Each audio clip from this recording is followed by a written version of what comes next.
Čaute, vítam vás v novom videu, v ktorom si povieme niečo o dvoch motorizáciách, a to konkrétne o TECVčku a o motore Fazua, ktoré sa montujú na super ľahké e-bajky. Tak poďme na to. Takže prichystal som si pre vás dva elektrobicykle, kde tieto motory máme osadené. Prvým je Scott Lumen s motorom TECV s výkonom 300 W, krútiacim momentom 50 Nm a s integrovanou batériou bez možnosti vyberania, ktorá má kapacitu 360 Wh. Je tam možnosť dokúpenia extenderu, ktorý pridá ďalších 160 Wh. Ďalej tu máme Focus Jam Square SL, ktorý má osadený motor Fazua s krútiacim momentom 60 Nm a s výkonom 450 W, ktorý dosiahnete ale len v režime Boost, a to na 12 sekúnd, štandardne je výkon 350 W. Baterka tu je taktiež integrovaná, ale s možnosťou vyberania, s kapacitou 430 Wh. Na týchto bicykloch mám aj niečo odjazdené, tak teraz vám poviem nejaké moje dojmy a pocity z týchto bajkov. Poďme na to.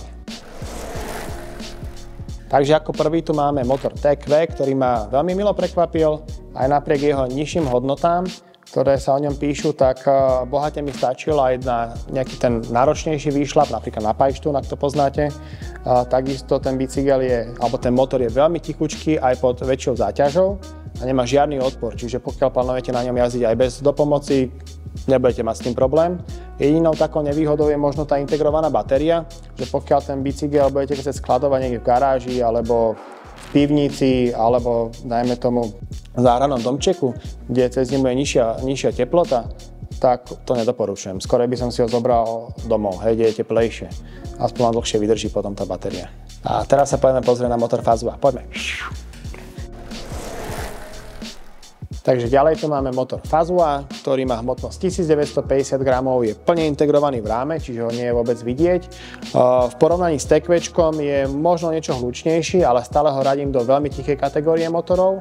Čo sa týka výkonu, tak nie je výkonnejší len na papieri, ale aj v skutočnosti. Mal som z neho pocit, že jazdím na plnohodnotnom e-bajku.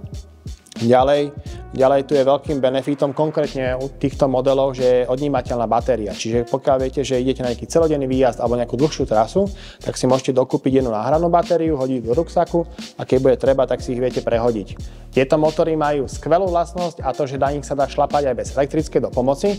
Čiže keď nastane situácia, že sa vám vybije batéria alebo sa cítite, že si chcete trošku zamakať, môžete ich vypnúť a je na nich nulový odpor, čiže fungujú ako bežné bicykle. Pokiaľ zvažujete kúpu takéhoto elektrobicykla, rozmyslite si, či je pre vás dôležitá jeho nízka hmotnosť alebo niečo vyšší výkon. Pokiaľ by ste si s týmto nevedeli rady, kľudne sa zastavte na jednej z našich predajní po celom Slovensku alebo navštívte náš e-shop. Pokiaľ sa vám video páčilo, budeme radi za každý like, odber. Vidíme sa na budúce. Čau.